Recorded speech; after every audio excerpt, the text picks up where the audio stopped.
Bom dia, pessoal. A gente vai começar hoje falando sobre o segundo hábito, né, do livro dos 7 hábitos das pessoas altamente eficazes. E é o hábito de começar com o objetivo em mente, né?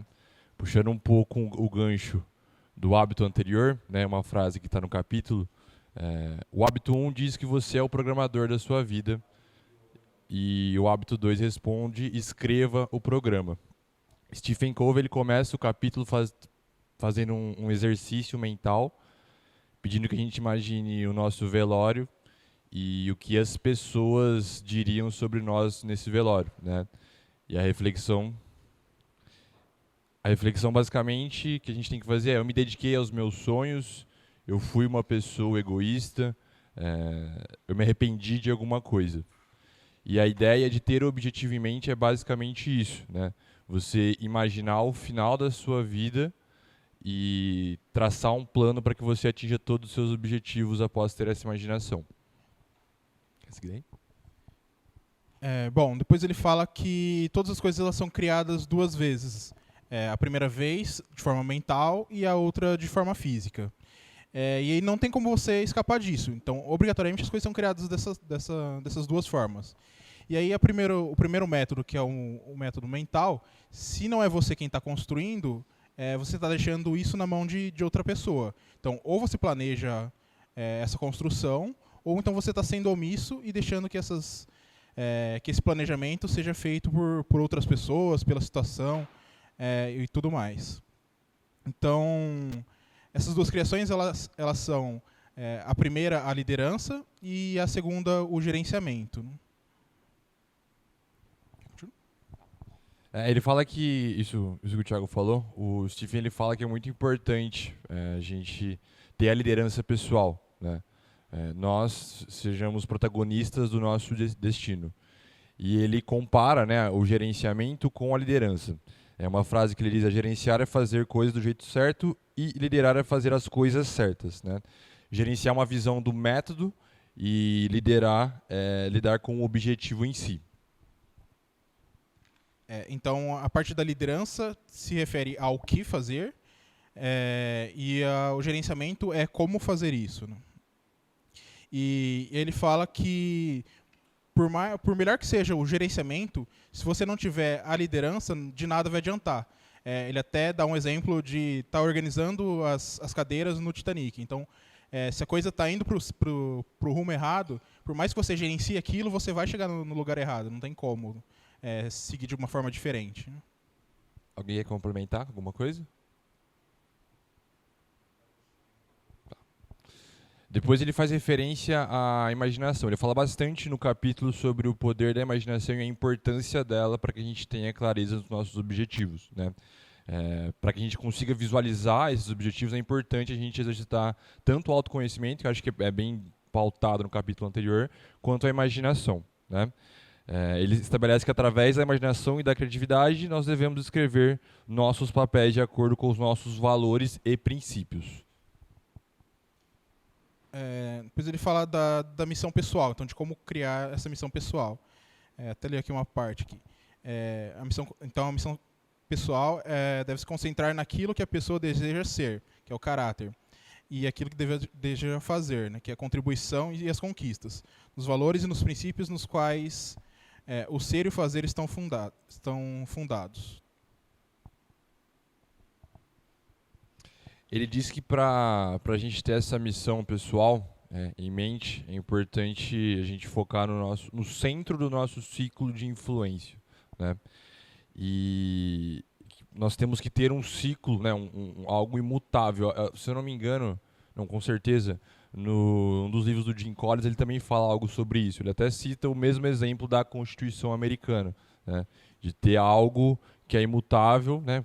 Para você mudar, você tem que ter um centro imutável, né? Isso também é citado no livro do Jim Collins. E ele diz que esse centro do ciclo ele vai fazer referência, ele vai fazer crescer 4 fatores na vida das pessoas, né? A segurança, que representa o senso de valor próprio, e aí o paralelo seria a insegurança. A orientação, que representa a fonte do rumo da vida, e aí o paralelo seria uma pessoa desorientada, dependente das pessoas para ter um segmento. A sabedoria, que é a perspectiva de vida e senso de equilíbrio. O paralelo seria o mapa impreciso. E o poder, que é a capacidade de agir, ter força e potência. E o paralelo seria a mobilização ser uma marionete, né? E esse centro que a gente tem, ele que vai definir como que esses 4 fatores vão se desenvolver. O Stephen ele até cita exemplos de centros alternativos, né, que não são centros pautados em princípios. Ele fala e ele traz situações onde os paradigmas criados por esses centros, de que forma eles são encarados, né? Ele fala a vida centrada no cônjuge, da família, do dinheiro e dos problemas que isso pode trazer para a pessoa.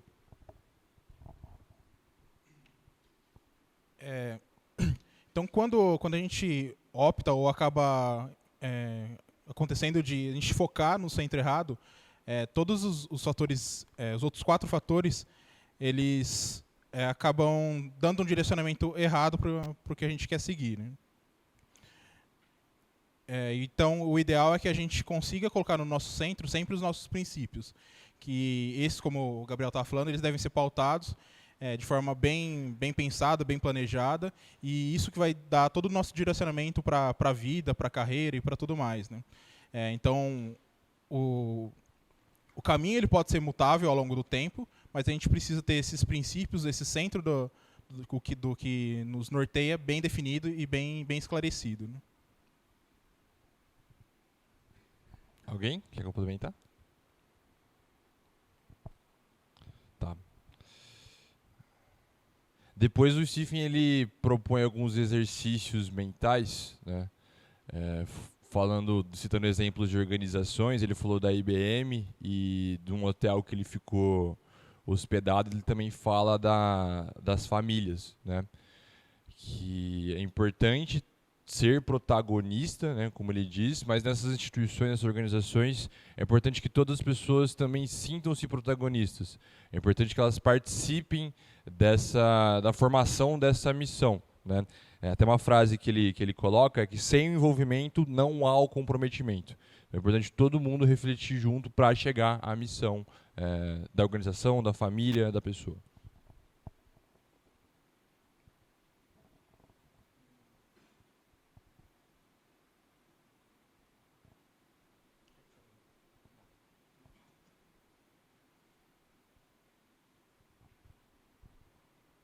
Bom, então o que a gente define como centro, ele serve como a lente para as nossas ações no dia a dia, né? E a gente precisa definir as nossas missões pessoais de forma proativa. Então, entender qual que é o nosso sentido da vida e aí para isso a gente consegue, como posso falar? Se usufruir dos 2 lados do cérebro. Então, o lado esquerdo ele é a parte mais lógica de fala e de tudo mais, enquanto o lado direito é a parte mais criativa. Então, esse lado direito ele vai ser muito importante nesse trajeto inicial. Então, com ele a gente consegue pensar antes de fato as coisas acontecerem. A gente criar situações e aí conseguir pensar na melhor forma de agir naqueles momentos. Então, com esse lado criativo do cérebro, a gente consegue criar diversos fatores, diversas situações, e aí com isso, como posso falar? Se antecipar ao que pode acontecer, né? Também é algo que foi dito em um dos livros do Jim Collins, né? Que é importante sempre tentar se antever as coisas, né? Para pensar o pior cenário possível.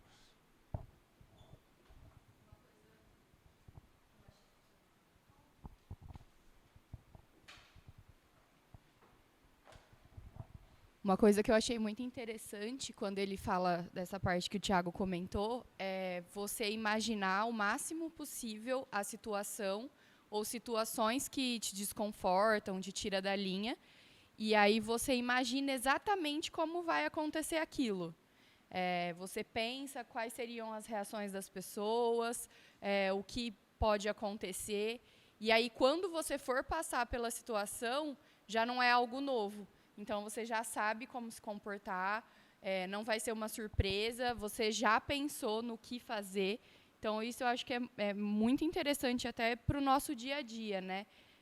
Às vezes a gente tem muita surpresa, muita reação de algumas pessoas que você fala, nossa, não esperava. Então, é interessante a gente fazer esse exercício, eu acho, tanto dos nossos principais medos e defeitos e pontos de melhoria, porque uma hora vai acontecer, infelizmente. Então, a gente já se antecipa e passa pela situação da melhor forma possível, mesmo que não seja o ideal, porque eu creio que é uma evolução, né? Mas a gente já consegue prever e melhorar, pelo menos. Gostei muito do exemplo que ele deu da filha dele, onde ele falou que ele realmente ama a filha dele, né, por ser filho, mas que ele... ele deu exemplo, não no caso dele, né, como se fosse um pai que, quando o filho não fizesse o que ele queria, ele se descontrolava. E, assim, é uma condição que ele não gostou de ter aquela atitude. Mas o fato de ele mentalizar e deixar claro qual é a reação melhor para ele fazer, fez com que ele começasse a mudar a sua atitude. Apesar de estar claro o objetivo na cabeça dele, ele não fazia isso. Então, acho que é importante realmente deixar claro isso para você não sair do caminho. Até ele deixa claro no livro, né, que às vezes a gente tem um objetivo claro em mente e muitas vezes sai do eixo. E aí ter claro faz a gente voltar para aquele caminho e seguir nele.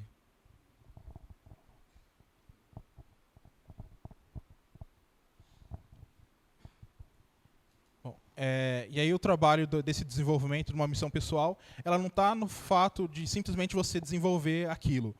Depois que você tem aquilo bem claro, você precisa o tempo todo valorizar, ou seja, dar um sentido para aquilo na sua vida, e o tempo todo também reafirmar. Então, constantemente você revisitar aquilo e ver se de fato tudo aquilo que você tinha desenhado no passado ainda faz sentido hoje, ou se você precisa readequar algumas coisas. Seja porque isso de fato já não faz mais sentido, ou porque com as novas as experiências que você adquiriu, você conhece formas diferentes de ver aquilo, formas mais eficientes, mais eficazes, de conseguir os mesmos resultados que você tinha planejado no passado, né? É importante colocar no papel o que a gente pensou com a imaginação, para, como o Thiagão falou, estar sempre fazendo, revisitando isso. Então, é importante você sempre definir esses papéis e essas metas. Quando você está pensando num meio mais coletivo, então até então a gente está falando das missões pessoais. Mas quando a gente fala de missão de família, de organização, o mais importante é que tudo isso seja construído de forma coletiva também. Porque quando todos participam e dão a sua contribuição, aquilo se torna muito mais forte, mais verdadeiro, e as pessoas conseguem aplicar aquilo de fato no seu dia a dia. Como elas fizeram parte da construção daquilo, elas conseguem de fato relembrar e ter depositar mais energia e mais dedicação naquilo que eles estão definindo como as missões, né?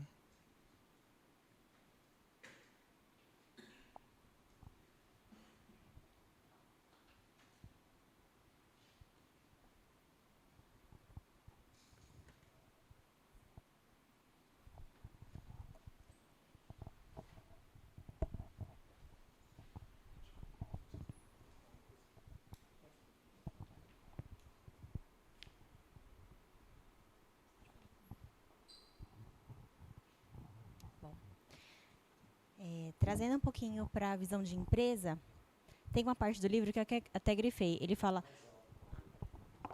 Vou levantar.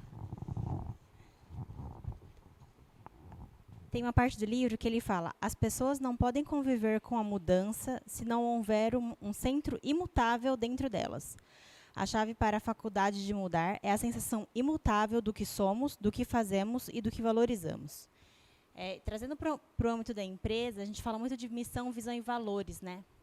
E teve uma vez que uma pessoa explicou para mim como que a gente consegue definir, de fato, o que é missão, o que é visão, o que é valores.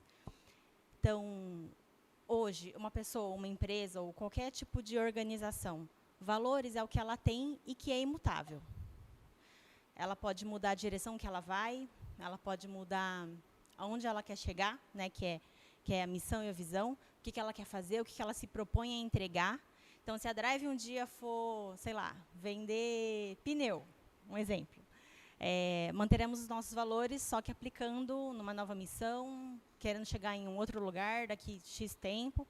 Mas os valores são algo dentro da gente que não muda. E se a gente tem isso muito claro, muito transparente, não importa a mudança que aconteça, porque as mudanças acontecem, são coisas externas que a gente não consegue controlar de jeito nenhum, mas se a gente tem isso muito claro e muito forte dentro da gente, a mudança pode vir de onde for, até interna, muitas vezes. Mas, e até ele fala aqui, né, para começar todos os dias lendo quais são aquelas missões pessoais ou quais são os valores, porque fica tão mais fácil a gente tomar decisão no meio de 1000 coisas que acontecem no dia da gente, que precisam de decisões rápidas. Se a gente tem muito claro os nossos valores, os nossos princípios e quanto vai pesar o não que a gente vai dar, porque todo sim tem um não, né? Quanto a gente vai pesar e o quão em paz a gente vai ficar e o quão seguro a gente está daquilo, fica muito mais fácil para todo mundo, em cada uma das suas caixinhas, tomar as decisões do sim, do não, do vamos esperar, do vamos fazer agora. Né? E aí, o Thiago falou sobre sempre revisar as missões, inclusive as das empresas. Será que ainda faz sentido? Né? A gente fala muito do trimestre, agora, né, o que é trimestral.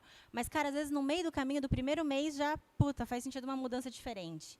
Então, sempre reajustando, mas tendo muito claro o que é imutável dentro da gente, que são os nossos valores.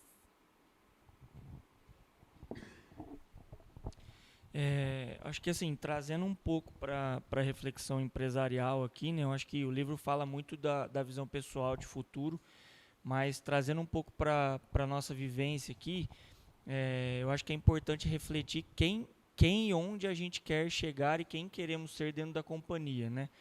Eu acho que todo mundo aqui deve ter um objetivo, onde quer chegar, o que quer construir, não só na vida, mas especificamente no lugar que a gente está inserido hoje.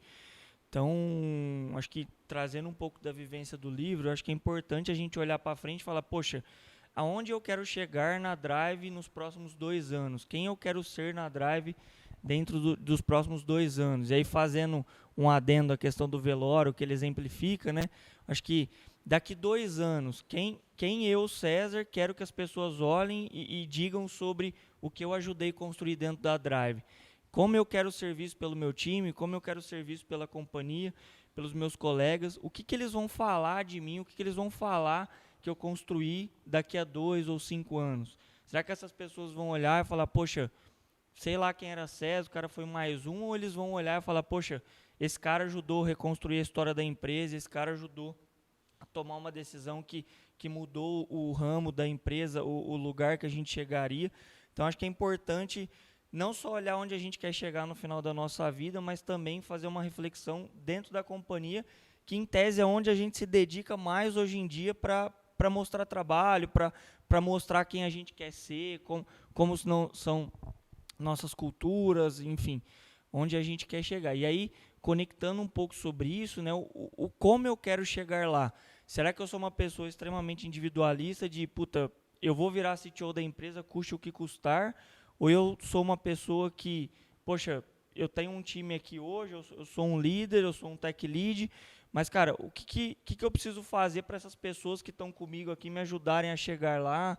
Como que eu preciso projetar minha carreira para que também o time ajude a construir isso comigo e, consequentemente, o time vá crescer junto comigo, né? Então, acho que são reflexões bem importantes, trazendo para o contexto empresarial. E aí também o exercício de, poxa, para chegar lá eu preciso trilhar esse caminho e como que eu vou fazer isso, né? Acho que esse exercício de mentalidade é muito importante.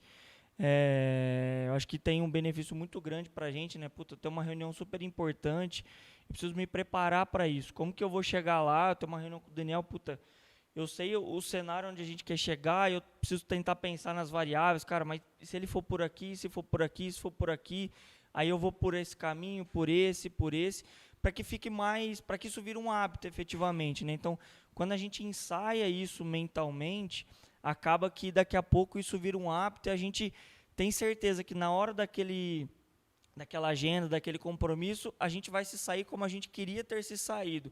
Poxa, quantas vezes a gente entra numa reunião, aí você fala um monte de coisa lá e depois na hora você fala, puta, velho, esqueci de falar isso, não era isso que eu devia ter falado, eu queria ter feito por aqui, não assado.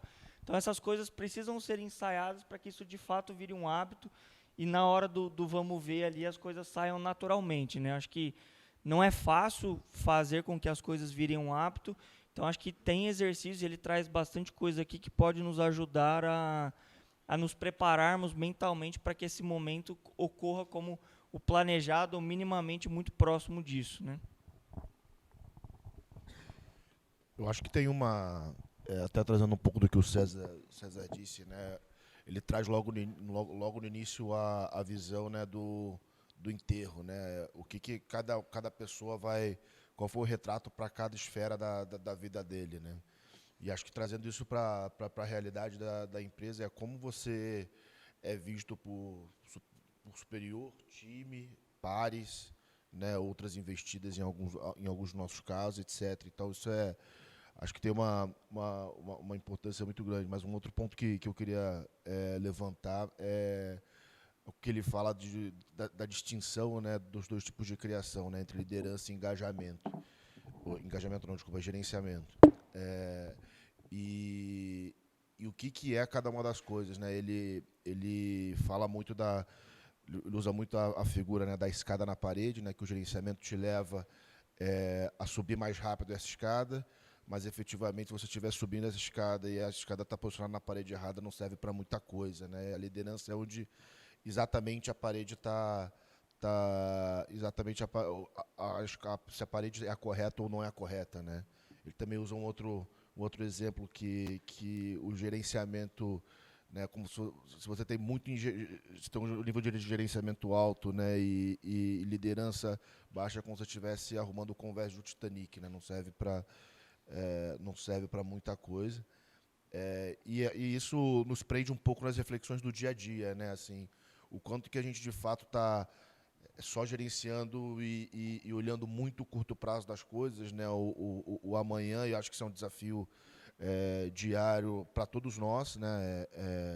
E o quanto que você está mantendo, né, os objetivos, né, os objetivos centrados de longo prazo na empresa, né? Acho que isso, às vezes a gente se prende olhando muito para os desafios do dia a dia.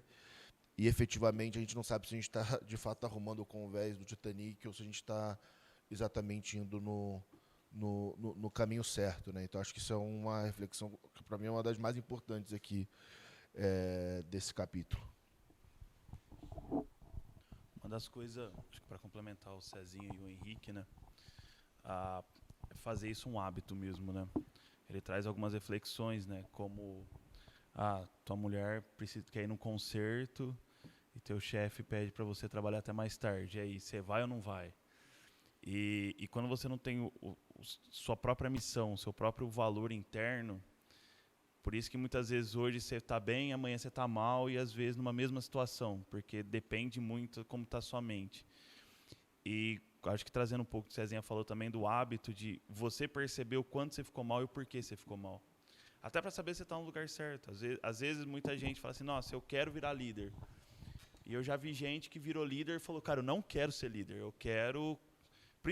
Isso acontece muito com tech, né? Acho que o Cezinha pode falar mais disso. Cara, assim, muita gente diz, não, eu quero ser tech lead. Cara, o cara vira tech lead, primeira coisa, não, cara, eu quero voltar a codar, que eu não sei fazer gestão de pessoas. Assim, isso é muito interessante a pessoa saber onde está e o que está fazendo, sabe? E acho que complementando um pouco o que o Henrique falou da liderança, né? Ainda mais nós, que somos sempre enxutos, né? Você tem que fazer o papel de gerenciamento e o papel da liderança de olhar. A questão é saber em que momento, em que cadeira você está, sabe? Não, agora eu estou numa cadeira que eu estou olhando como liderança, estamos fazendo planejamento para o TRI, para o ano, para o crescimento. Então tá, vai. Esquece um pouco o gerenciamento do curto prazo, esquece o micro ali. Porque o micro te trava a querer fazer o grande. Porque às vezes você fica preso no micro, aí você está fazendo aquele planejamento e fala, nossa, mas eu estou com um probleminha lá no licenciado tal que não vai deixar eu fazer isso. Fala, cara, esquece, vamos olhar. Então, assim, é muito saber em que momento você está, como você está, e realmente fazer isso um hábito. E eu acho que por isso que é 7 hábitos, né? E trazer isso para o dia a dia, para o momento, para toda hora. E quando a gente pega a proatividade, saber quem você é e o que você está fazendo, isso é algo que, se você não trouxer interno de você e você saber em que momento que você está fazendo, vai ser muito difícil você conseguir fazer. Eu digo isso muito olhando tanto para dentro do Alfred, olhando para dentro das pessoas que nós temos, olhando para mim mesmo, onde eu olho, tipo assim, acho que o final do capítulo foi algo bem legal, né? Que ele dá as tarefas. Ontem eu comecei a fazer, rabiscar, e ele fala, cara, você faz isso todo dia, pelo menos até você ter um primeiro esboço ali que você acha que está certo, e depois de novo, e depois de novo, e depois de novo, e depois de novo. Eu acho que se a gente conseguir, sabe, acordar, ler. Hoje já acordei e falei, não, vamos ler algumas coisas diferentes, vamos pensar diferente, vamos tentar fazer diferente. Você já começa a ter uma mudança diária, assim. E é difícil, porque quando a gente fala de hábito, o hábito é todo dia, né? Não é... Porque a gente está lendo o livro, eu estou falando muito isso porque a gente está lendo o livro e a gente já está no hábito 2. Aí a grande reflexão que eu trago é, quem já voltou essa semana para o hábito 1 e tentou refazer o hábito 1 para realmente isso virar um hábito na tua mente diário? Isso eu me peguei domingo, eu falei, nossa, mas eu nem... Peraí, deixa eu voltar para o hábito 1. Eu voltei para o hábito 1, reli algumas coisas, repontuei, reescrevi, vim para o hábito 2, bati de novo, e vão para o hábito 3, voltando para o hábito 1, para o hábito 2, para o hábito 3. Para quando chegar no 7º, mas você vai todo dia, toda hora, mentalmente, reescrevendo. Porque quando você chegar no teu líder, ou quando você chegar como líder, ou como você chegar para as pessoas que você quer demonstrar, você sabe o que você está falando. E você acredita no que você está falando. Você não está falando por falar. Eu acho que pegando um pouco o que a Ká falou, né, dos valores. Você sabe o que você está falando. Até mesmo porque, tipo assim, que são 4 valores. Às vezes, você não bate com os 4 valores. Ou para daqui 10 anos, você vai para algum lugar que não bate pelo que você acredita. E será que realmente você está no lugar que você quer estar? O Cezinha trouxe bem. Como que as pessoas te veem? Como que você quer que eles te veem? Eu sou um CTO, mas eu sou um CTO que leva, sou um CTO unitário. E eu acho que eu trouxe muito essa questão do conserto, porque no final, não existe o certo e errado. Existe o que você quer e o que você não quer. Existe o seu valor. E o seu valor é o que você tem que levar, é o que você acredita. E a empresa tem os valores dela. E as pessoas têm que se casar minimamente com a empresa. As pessoas têm que se casar minimamente com o líder. Então, é muito importante. A gente conversa isso e é algo que é no dia a dia, é algo na essência do que você fala. E muda, assim. A palavra, a forma que você fala, é a essência que você tem e a essência que você transmite. Boa. Complementando aqui acho que só fazendo um paralelo, acho que falar um pouquinho do que cada um falou, mas tem muito a ver com o que você está naquele... Qual que é o teu centro naquele momento, né? Acho que voltando isso e trazendo essa reflexão aqui para a empresa também, é porque tem épocas na sua vida, porque a gente não é... Como a gente é um ser que é mutável, a gente está o tempo todo mudando. Só que a gente acha que às vezes essa mudança é muito longa, e essa mudança às vezes acontece ao longo do dia várias e várias vezes. Então, trazendo a reflexão, como ele fala também, eu vou para a ópera ou eu vou fazer o trabalho do meu chefe. Talvez naquele momento seja mais importante para um lado ou para o outro. Da mesma forma como você centra a sua vida ou no dinheiro, ou na família, ou no trabalho, ou enfim, você consegue centrar em diversos negócios. Mas que ele sempre deixa muito claro que quando ele fala de ser centrada em princípios, eu entendi muito como o que a Ká falou, que é assim, qual que são os seus valores, qual que é a sua missão de médio e longo prazo. Que os princípios ali não é o que está acontecendo em volta, mas sim aonde você quer chegar, ou como você vai chegar, porque você vai passar por todos eles em vários momentos da sua vida, ou em vários momentos da sua jornada do trabalho. Vai ter momentos que você vai estar gerenciando mais, vai ter momentos que você vai estar liderando mais, vai ter momentos que você vai estar operando mais, às vezes tudo isso no mesmo dia. Mas você não pode deixar de esquecer que o teu centro ali, aquele teu núcleo duro, que tá, para onde você está indo, tem que ser aquele teu objetivo, que aí são os seus princípios. E quando você identifica todos esses teus princípios, fica muito mais fácil de você saber, porque você vai entender que aquilo que vem externo para você, ele não está te deixando abalar daquele teu objetivo macro, daquele teu objetivo final. E aí você consegue seguir e você tem mais chances de conseguir alcançar lá e ser uma pessoa talvez não com sucesso, mas sim realizada com aquilo que você quer, porque o sucesso ele vai depender da ótica de cada um de nós, né? Então acho que foi um pouquinho disso que, fazendo esse paralelo de cada um que eu entendi.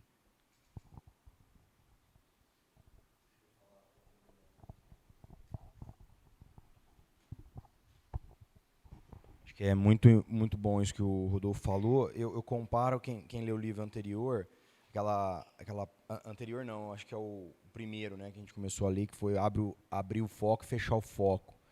É exatamente isso. Tem hora que você tem que saber conciliar. E eu gostei muito dessa frase aqui, né, que ele cita do Peter Drucker, né? Gerenciar é fazer as coisas do jeito certo. Oi? Para cá?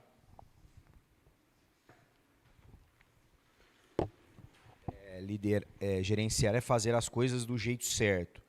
Liderar é fazer as coisas certas, né?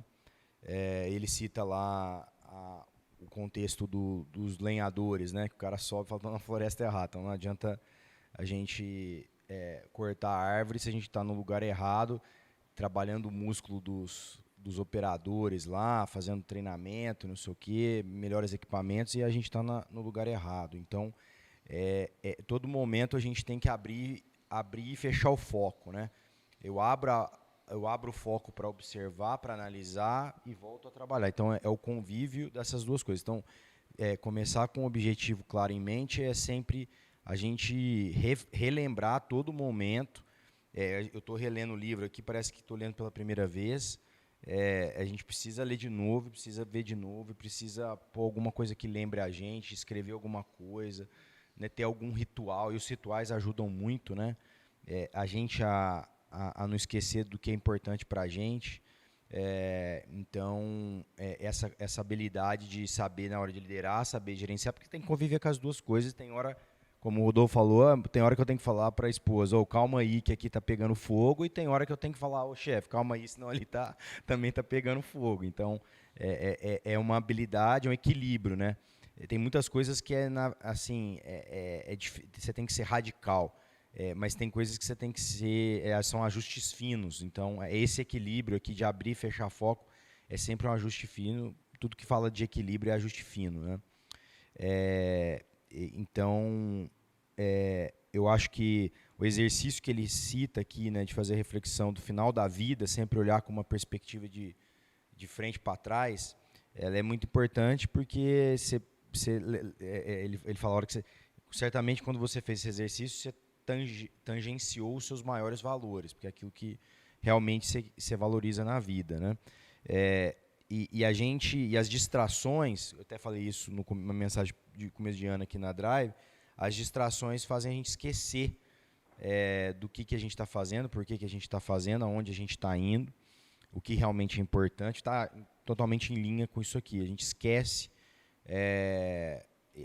esquece, e a gente vai sendo tomado pelas coisas urgentes, como ele diz, né, como as coisas mais inflamadas, e a gente desestrutura toda a nossa rotina, nossos rituais, por causa das coisas que a gente vive. Então, uma coisa que, por exemplo, um exemplo da minha vida, né? Eu acho que é bom a gente citar na prática aqui os desafios que a gente tem. Eu queria muito, para mim, saúde é algo importante. Eu quero envelhecer com saúde, eu quero ter saúde para os meus filhos, para minha esposa, para o meu trabalho. Eu quero ter disposição, energia, mas eu não estava conseguindo estabelecer uma rotina de saúde na minha vida, né? Eu não conseguia. E aí gera um curto-circuito em todo esse sistema e metodologia que ele ensina, porque a base da proatividade é você cumprir as promessas que você faz para você mesmo e para os outros, né? Então, quando você começa a descumprir e se frustrar, você perde a autoconfiança, que ele diz, aí você entra em um curto-circuito, é o oposto de tudo que ele está ensinando aqui. Então, é importante a gente ir corrigindo. Assim, eu preciso, para mim, saúde é importante, então eu preciso colocar isso na minha rotina, no meu ritual, eu preciso estabelecer isso e fazer isso acontecer. E eu estava me sentindo muito frustrado, porque eu não estava conseguindo fazer isso. Aí eu achei um jeito lá, o cara aparece na minha casa lá às 5h30 da manhã, é mais caro, mas, poxa, consegui resolver, para mim isso é uma vitória, né? E aí foram praticamente 2 anos, foram 1 ano e meio bem a boca, e os últimos 6 meses bem disciplinado, né? O cara me ajudou muito também e tal. E assim, você sente uma autoconfiança, né? É uma vitória que você tem ali e que também ela reflete em outras áreas da sua vida. Não é só aquela, porque você cria autoconfiança. E agora eu quero estabelecer um outro objetivo, né? Eu vou ler todos os dias. Aí você começa a ler todo dia. Aí você vai ficando com você faz uma promessa para você mesmo e cumpre, né? E aí você faz para o outro e cumpre aquela promessa. Então você vai ficando mais forte. Ou você aí está em linha ali com o que ele fala de ganhar poder, né? Poder é você conseguir fazer o que você quer fazer e as coisas não te impedirem. E o seu maior inimigo é você mesmo. Tem uma outra coisa, em linha até que o Mirko falou, de exercício no capítulo anterior. Eu retomei aqui, eu achei um ponto aqui bem legal. Ele sugere a gente fazer um exercício durante 30 dias, trabalhe somente com o seu círculo de influência. Assuma pequenos compromissos, seja fiel a eles, seja um guia, não um juiz, seja um modelo, não um crítico, seja parte da solução, não parte do problema. O que ele está falando tudo que, por exemplo, às vezes eu tenho as discussões lá com a Sarita, que eu sempre volto mesmo, mas a culpa é sua por causa que você faz isso. E se a gente fica quieto e faz para tentar mudar aquela situação? Não reclama, não faz nada. Fecha a boca e faz, né? Eu tenho feito alguns exercícios desses com a Sarita, com a minha esposa. Todo mundo tem seus desafios aí conjugais, né?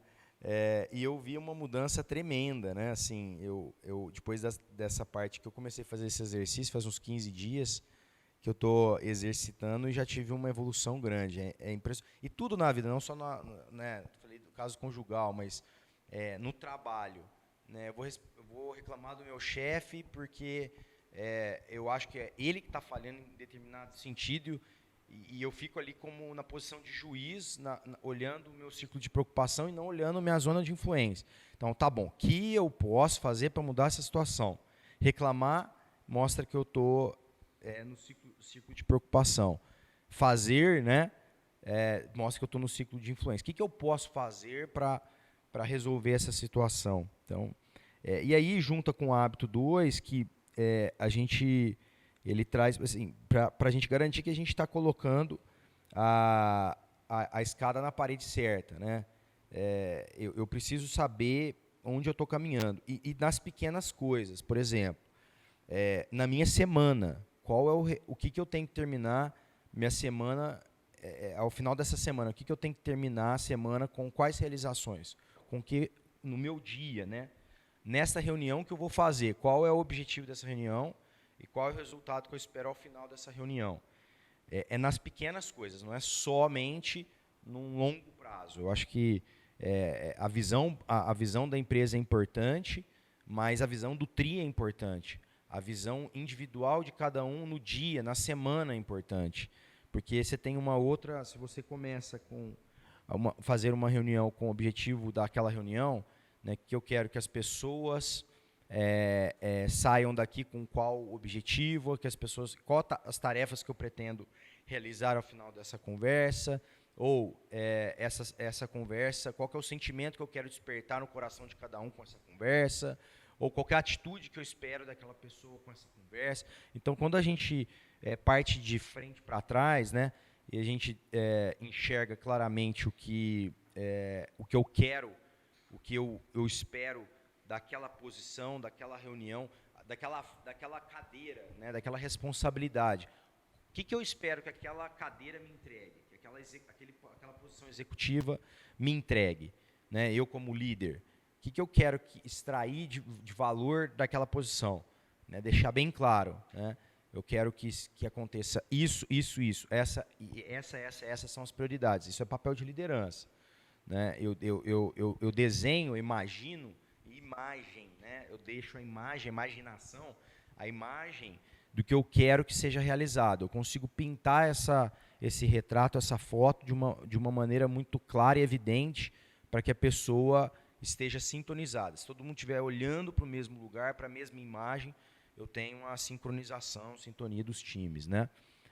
Então, eu acho que nesses 2 capítulos o recado é esse: a gente conseguir pôr a escada na parede, está constantemente subindo em cima da árvore para ver se a gente está na floresta certa ou na direção correta. E uma vez que a gente fecha o foco, e uma vez que a gente determina que esse é o nosso objetivo, eu consegui me concentrar no meu círculo de influência e não no círculo de preocupação, e fazer, quando eu fecho o foco, fazer a gestão para que eu seja mais eficiente e rápido, né? Porque quando você olha e sobe na árvore, você está garantindo que você vai ser eficaz, né? Você vai tá indo para a direção e o objetivo que você quer alcançar é aquele. Mas eu posso ser eficaz e não ser eficiente. Eu posso gastar o dobro do tempo, o dobro de recursos, e numa qualidade não desejada. Então, é importante eu conseguir ser eficaz, que os hábitos do livro tá todo desenhado para eficácia, não para eficiência, né? Então, isso é um outro ponto que a gente tem que trabalhar. Depois a gente vai trabalhar um outro livro que vai trabalhar a eficiência. Porque nesse a gente só está trabalhando, olha, hábitos para desenvolver eficácia. Eficácia eu estabeleci um objetivo, eu vou cumprir esse objetivo. Agora, eu posso ser eficaz e não ser eficiente. Eu posso fazer no dobro do tempo, no triplo do tempo.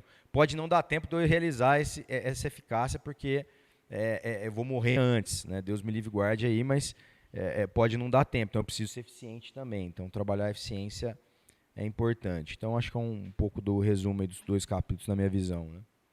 Vocês têm Só queria comentar um pouco sobre o que o Dani tinha falado, de primeiro você fazer aquilo que você precisa realmente fazer, para depois cobrar o outro. Então, primeiro entregar aquilo que está sendo esperado de você, para depois fazer essa cobrança externa. E um pouco do que o Mirko também falou, sobre você começar no papel e querer se tornar um líder futuramente. Eu vi uma frase na semana passada que falava o seguinte, que antes de você gerar custo, você precisa gerar valor. Então, a partir do momento que você faz o que se espera de você, entrega mais do que isso, você passa a gerar valor para a empresa, para a sua família, para o ambiente onde você está inserido. E aí, a partir daí é que você pode pensar em crescimento e tudo mais. Então, primeiro você precisa estar entregando, de fato, o que você precisa fazer e tudo mais. E acho que a nossa vida ela é uma evolução. Então, é o que ele já falou lá. Então, primeiro a gente começa a se arrastar, para depois engatinhar, para depois levantar, andar e correr. E aí, então, primeiro a gente é dependente, para depois se tornar independente, para depois ficar interdependente. Então, isso se liga também um pouco com o que o César estava falando. Então, a gente tem diversos papéis, diversas missões, seja pessoal, social, de trabalho ou até mesmo espiritual. E se a gente consegue ter uma visão holística de tudo isso, então que todas essas missões elas se interliguem, facilita muito o que a Ká estava falando também. Então, de você, quando tomar uma decisão, tomar uma atitude, isso vem ao encontro de tudo isso, né? Então, você vai tomar essa atitude despreocupado, sabendo que essa é a melhor opção que você tem para agir naquele momento, né?